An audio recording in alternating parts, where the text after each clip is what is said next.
எவ்வளவு சாஃப்டா பாலியல் சீண்டல் அப்படின்னு போட்டு போயிட்டாங்கன்னு பாருங்களேன். அப்போ இந்த மாற்றங்கள் தான் வரணும் நம்ம எல்லாம் ஆசைப்பட்டோம். அண்ணா வந்து இப்பதான் ஆட்சிக்கு வந்திருக்கிறாரு.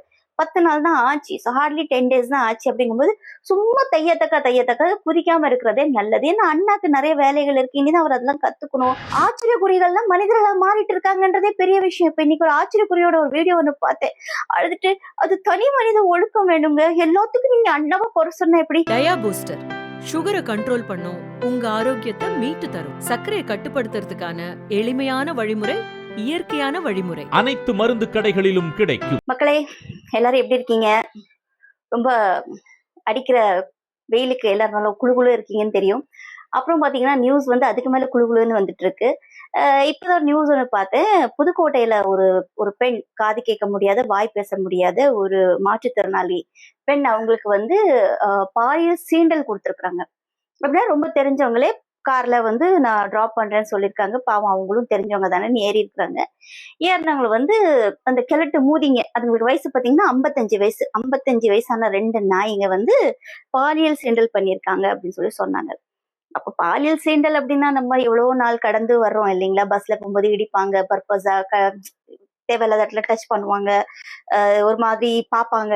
அதுக்கப்புறம் வந்து பல தடவை வந்து பேசியிருக்காங்க, காது கிட்ட வந்து அசிங்கமா பேசிட்டு போவாங்க, இல்ல வர்றியான்னு கூப்பிடுவாங்க. இது எல்லாமே வந்து பாலியல் சீண்டல் தான். சோ இது வந்து இன்னைக்கு ஒண்ணு புதுசா நடக்கல. இது வந்து ரொம்ப காலங்காலமா நடந்துட்டு இருக்கு. அப்போ இது வந்து ஓகே, இதே விஷயம் நடந்திருக்கும், பரவாயில்ல. அண்ணா ஆட்சிக்கு வந்ததுக்கு அப்புறம் இந்த பாலியல் சீண்டல் கூட வெளியே வந்து ஒரு முக்கியமான கேஸா எடுத்து நடத்துறாங்களே அப்படின்னு சொல்லிட்டு நான் போய் பார்த்தா, அதுல வந்து கேங் ரேப்னு ஃபைல் ஆயிருக்கு. கேஸ்ல வந்து கேங் ரேப்னு ஃபைல் ஆயிருக்கு. இப்ப இதுவே முன்னாடி என்ன அப்படின்னு பாத்தீங்கன்னா, ஒரு ஒரு பாலியல் வன்கொடுமை நடக்கு அப்படின்னா நம்ம எல்லாரும் பொங்குவோம். ஊபிஸ்ல இருந்து, சங்கீஸ்ல இருந்து எல்லாருமே பொங்குவோம். ஏன்னா வந்து அதுக்கு வந்து கண்டிப்பா ஒரு மனிதனா அதுக்கு வந்து ரியாக்ட் பண்ணி ஆக வேண்டிய சூழ்நிலை. அது யாரு பண்ணாலுமே, அந்த தவிர அந்த கேடுகட்ட விஷயத்தை எவன் செஞ்சாலுமே, எந்த பெண்ணுக்கு நடந்தாலுமே, எந்த குழந்தைக்கு நடந்தாலுமே நம்ம வந்து அதுக்கு வந்து எதிர்ப்பு குரல் கொடுப்போம். அப்ப எப்படி நியூஸ்ல வரும் அப்படின்னு பாத்தீங்கன்னா, பாலியல் வன்கொடுமை, கொடூர கற்பழிப்பு, கூட்டு பலாத்காரம் அப்படின்லாம் வார்த்தைகள்லாம் போடுவாங்க. இது வந்து எவ்வளவு சாஃப்டா பாலியல் சீண்டல் அப்படின்னு போட்டு போயிட்டாங்கன்னு பாருங்களேன். அப்போ இந்த மாற்றங்கள் தான் வரணும் நம்ம எல்லாம் ஆசைப்பட்டோம். இப்ப யோசிச்சு பாருங்களேன், எங்கேயோ ஒரு ஒரு பாலியல் வன்கொடுமை நடக்கு அப்படின்னா, ஒரு கூட்டு பலாத்காரம் நடந்திருக்கு, ஒரு கற்பழிப்பு நடந்திருக்குன்னா நமக்குலாம் அது ஒரு ஒரு அச்சமா, ஒரு பயமா, ஐயோ இப்படி நடந்துருச்சு அப்படி நம்ம பதறுவோம். இப்ப வந்து அப்படி இல்லை, பாலியல் சீண்டல் நடக்குது அப்படிங்கும்போது நம்மளும் அப்படி பார்த்துட்டு, ஓ அப்படியா, அப்படி பண்ணிருக்கிறானா அப்படின்ட்டு போயிடும். சோ எவ்வளவு மாற்றங்கள் நடந்திருக்கு அப்படின்றதுல வந்து தெரிஞ்சுக்கணும். ரெண்டாவது, அண்ணா வந்து இப்பதான் ஆட்சிக்கு வந்திருக்கிறாரு. 10 நாள் தான் ஆச்சு. ஹார்ட்லி 10 டேஸ் தான் ஆச்சு. அப்படிங்கும்போது சும்மா தையத்தக்க குதிக்காம இருக்கிறதே நல்லது. ஏன்னா அண்ணாக்கு நிறைய வேலைகள் இருக்கு. இனிதான் அவர் அதெல்லாம் கத்துக்கணும். இப்பதான் பாருங்க, ஆச்சரியக்குறிகள்லாம் மனிதர்களா மாறிட்டு இருக்காங்கன்றதே பெரிய விஷயம். இப்ப இன்னைக்கு ஒரு ஆச்சரியக்குறியோட ஒரு வீடியோ ஒண்ணு பார்த்தேன். அழுதுட்டு அது தனி மனித ஒழுக்கம் வேணுங்க. எல்லாத்துக்கும் நீங்க அண்ணாவை குறை சொன்னா எப்படி? இந்த தனி மனித ஒழுக்கம் தாங்க வேணும்னு நாங்க பல நாள் கத்திட்டு இருக்கும்போது, ஊபிஸ் என்ன முட்டு கொடுக்குறியா, 200 ரூபாய்க்கு முட்டு கொடுக்குறியா, உன் வீட்டு பிள்ளைக்கு நடந்தா நீ இப்படிலாம் இருப்பியான்னு வாய்க்கிலேயே பேசுங்க. டே, என் வீட்டு பிள்ளைன்னு இல்லடா, எந்த வீட்டு பிள்ளைக்கு நடந்தாலும் நாங்க இதுதான்டா நாங்க பேசுவோம். இப்படிதான்டா இருக்கும். தனி மனித ஒழுக்கம் வேணும்டா. என் பையனை நான் ஆம்பளை பிள்ளைன்னா பர்ஃபெக்டா நான் வளர்க்கணும், அது என்னுடைய பொறுப்பு இருக்கு. என் பொம்பளை பிள்ளைன்னா என் பொம்பளை பிள்ளைக்கு நீ துணிச்சலா இருக்கணும்னு நான் கத்து கொடுக்கணும், அதோட பொறுப்பு எனக்கு இருக்கு. இதைத்தான் நாங்க சொல்றோம். ஆனா நீங்க இப்ப என்ன சொன்னீங்க, முட்டு கொடுக்குறீங்கன்னு. இது முட்டுல வராதா மேடம்? இப்போ நாங்க சொல்றது எல்லாமே தனி மனித ஒழுக்க வேணும். ஆனா அரசு என்ன செஞ்சிட்டு இருக்கு, இந்த கேஸ்ல என்ன நடவடிக்கை எடுக்கப்பட்டிருக்கு, இன்னைக்கு பெண் போராளிகள்லாம் எங்க, குஷ்போக்காவை எங்க, வானதி ஸ்ரீனிவாசன் எங்க, தமிழிசை சவுந்தரராஜனை எங்க? ஏன்னா பெண்கள்லாம் இவங்களதான் தெரியும். ஏன்னா தாவேக்கால எந்த அமைச்சர் எங்கன்னே தெரியாது. ஏன்னா அவங்களாம் வாய திறந்தாலே அதுக்கு மேல அதிசயமா இருக்கு. சோ அதனால நாங்க மறுபடியும் ஒரு முதிர்ச்சியான அரசியல்வாதிகளை தான் நாங்க கேட்கிறோம். அரசியல் தளத்துல நீங்க பேசுனீங்களே, பெண் உரிமைக்காக பேசுனீங்களே, இன்னைக்கு இவ்வளவு நடந்துட்டு இருக்கு, இதுக்கு நீங்க எங்க போனீங்க அப்படின்னு நாங்க கேள்வி கேட்கிறோம். இதுக்கு நாங்களும் எங்களுடைய கண்டனத்தை நாங்க தெரிவிச்சுக்குவோம். இந்த மாதிரி விஷயங்கள் நடக்க கூடாது. ஆனா இன்னைக்கு என்ன நடந்துட்டு இருக்கு? அப்புறம் அண்ணன் வேற வந்து பாட்டெல்லாம் பண்ணாரு, பாட்டலுக்கு 10 ரூபா, பாட்டலுக்கு 10 ரூபா. அண்ணன் நினைச்சிருப்பாரு, என்ன பிச்சைக்காரத்தனமா 10 ரூபா வாங்கிட்டு இருக்கீங்கன்னு. இப்ப பாருங்க, நிறைய இடங்கள்ல 20 ரூபா வாங்குறாங்களாமா, 30 ரூபா வாங்குறாங்களாமா. சரி, அது குடிகாரன் பிரச்சனை. குடிக்கிற நாய்க்கு அது எப்படி கொடுத்து வாங்குறான்னா, அவங்க குடிக்கதான் செய்வாங்க. அதை பத்தி எல்லாம் ஒன்றும் பிரச்சனை இல்லை. வாங்கி கொடுக்கணும், வாங்கி குடிக்க போறாங்க. சோ இதுவும் எங்களுக்கு பிரச்சனை இல்லை. அப்போ இதுல என்ன பிரச்சனை உங்களுக்கு? என்ன பிரச்சனை நான் கேக்குறேன். ஏன்னா வீடு தேடி போய் ஒரு 3-4 ரவுடிங்கெல்லாம் வந்து ஒரு ரிப்போர்ட்டர் அடிச்சிருக்காங்க. நல்ல விஷயம் தானே. இப்படிதானே நடக்கும், இந்த மாற்றங்கள் தானே எதிர்பார்த்தோம். இப்ப ரிப்போர்ட்டர்களுக்குள்ளே வந்து பாதிக்கப்படும் போது அது கூட பேசுறதுக்கு ரிப்போர்ட்டர்ஸ் கிடையாது. சாதா மனுஷன் பாதிக்கப்படும் போதும் அங்க ரிப்போர்ட்டர்ஸ் கிடையாது. நமக்கு தான் காசு வருது. என் வீட்டு பிள்ளை நல்லா இருந்தா பத்தாது. இப்ப பாத்தீங்கன்னா எனக்கு வந்து ஒரு பிள்ளைய நான் வளர்த்தேன், பொம்பளை பிள்ளைய நான் வளர்த்தேன், படிக்க வச்சேன், ஆளாக்குனேன், கல்யாணம் பண்ணி கொடுத்தேன், கனடால இன்னைக்கு செட்டில் ஆயாச்சு. என் பையனை வளர்த்துருக்கிறேன். என் பையன் வந்து டீ டோட்டலர், காஃபியை தவிர டீ கூட குடிக்க மாட்டோம். சோ எனக்கு அந்த பிரச்சனை எனக்கு கிடையாது. என் வீட்டுக்காரர் வந்து குடிச்சிட்டு கலடா பண்றாரு டாஸ்மாக்ல போய், அந்த பிரச்சனை எனக்கு கிடையாது. எனக்கு எந்த பிரச்சனையுமே கிடையாது. அப்ப நான் ஏன் பேசணும் அதை பத்தி? நான் எதுக்கு பேசணும்? அதே மாதிரி உங்க வீட்டுல எல்லாம் பிரச்சனை வராத வரைக்கும் யாருமே பேசாதீங்க. அதனால எல்லாருமே வந்து அண்ணா ஆச்சு நல்லா இருக்குன்னு சொல்லுங்க.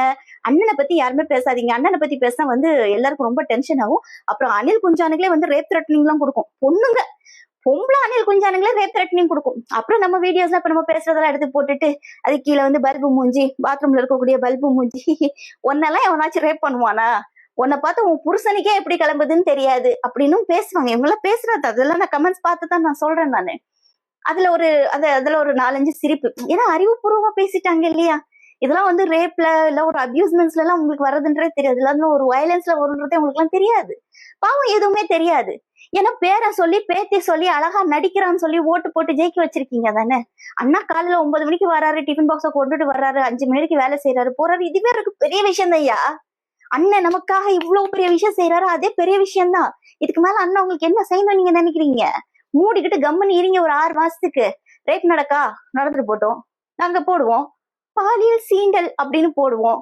வன்கொடுமை, கற்பழிப்பு, கூட்டு பலாத்காரம்னு சொன்னாதானே நீங்க எல்லாம் பொங்குவீங்க. எல்லாவனும் பொங்குவீங்க. மனுஷனா இருந்தா பொங்குவீங்க, மனுஷனா இருந்தா பொங்கணுங்க. இதுல வந்து தற்கொலை கிடையாது, ஆச்சரியக்குறி கிடையாது, சங்கி கிடையாது, கொத்தடிமை கிடையாது, ஊபிஸ் கிடையாது, என்ன யாருக்காவது குண்டி கழுவணும் கிடையாது, எல்லாருக்குமே மூத்திர குடிக்கி கிடையாது. சோ பாலியல் வன்கொடுமைன்னு எல்லாருமே பொங்குவோம். அதனாலதான் யாருமே பொங்க வேண்டாம். அன்னை ஆட்சியில எல்லாமே கரெக்டா அவங்க வேலைகள்லாம் எல்லாம் கரெக்டா நடந்துட்டு இருக்குன்னு சொல்லிட்டு நாங்க பாலியல் சீண்டல் இனிமேல் நியூஸ் எல்லாம் வரும். சோ பாலியல் சீண்டல்னு வந்துச்சுன்னா உடனே பொங்கிடாதீங்க. அதை போய் உண்மையா இல்லையான்னு தெரிஞ்சு படிச்சுக்கிட்டு குரோம்லயோ இல்ல அதோட ரிப்போர்ட்ஸ் எடுத்தோ அந்த கேஸோட ஹிஸ்டரி எடுத்தோ, உங்களுக்கு தெரிஞ்ச ஏதாச்சும் லாயர்ஸ் இருந்தாங்கன்னா அந்த ஹிஸ்டரியை எடுத்து புரிஞ்சுக்கிட்டு அதுக்கப்புறம் பேசுங்க. எத்தனை நியூஸ் பேசுறது? இப்ப பேசுறதுக்குள்ள எங்க பாலியல் கொடுமை நடக்கும், எங்க இவன் வெட்டிட்டு சாரானா, எங்க எவனை எரிச்சு போட்டிருக்கோ, எங்க எந்த பிள்ளைக்கு எந்த கொடுமை நடக்குதோ, இங்க எவன் பிஜிஎம் போட்டுட்டு சீன ரீல்ஸ் எடுத்துட்டு போட்டுட்டு இருக்கானோ அதெல்லாம் நமக்கு தெரியாது. அண்ணா ஆட்சியில நல்ல மாற்றங்கள் இருக்கு. இதெல்லாம் நீங்க நம்பிதான் ஆகணும். நம்பாதவன் ரத்தம் கெக்கி சாவான். தூத்துக்குடிய வந்து போர்ட் சிட்டின்னு மாத்திருக்காரு அண்ணன் வந்து. இதுக்கு முன்னாடி போர்ட் சிட்டின்னு போட்டு பாருங்க, தூத்துக்குடி வராது. சவுத் ஆப்பிரிக்கால ஒரு இடம் வரும். இப்பதான் அண்ணன் வந்ததுக்கு அப்புறம் தான் தூத்துக்குடிய வந்து போர்ட் சிட்டி ஆக்கியிருக்காங்க.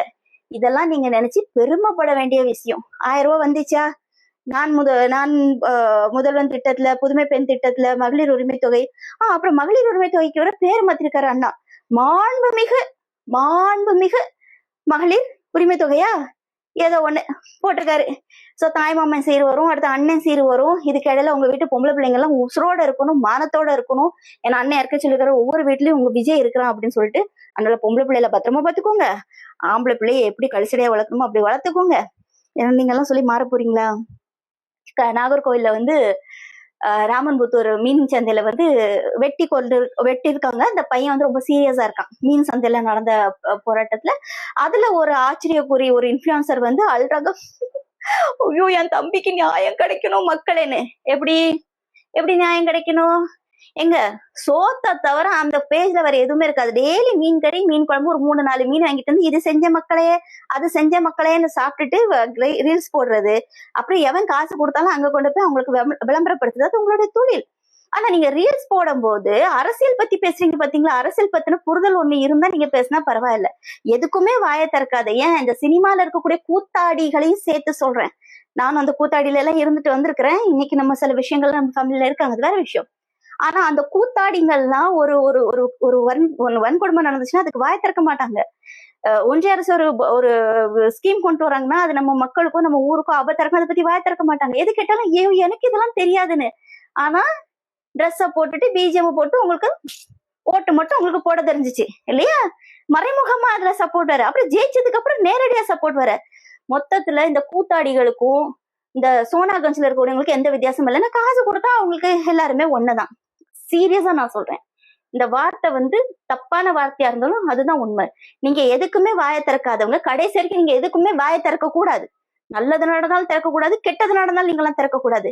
ஆனா வந்து ஒரு பதவி ஒருத்தர் வருதுன்னா நீங்க வந்து இந்த கூழு கும்பிடு போட்டு போறீங்கல்ல, உங்களெல்லாம் பார்த்தா ரொம்ப கேவலமா இருக்கணும். உங்களுக்கு எல்லாம் ஃபேனா இருந்திருக்கும், இல்ல உங்க படத்தெல்லாம் நாங்கெல்லாம் விரும்பி பார்த்திருக்கோம்னு சொல்லும்போது தலையெழுத்த. சரி, இன்னொரு விஷயம், எங்க கஷ்டம் தான் நீங்களே வாழ்ந்துட்டு இருக்கீங்க, அதுக்கு என்ன பண்றது?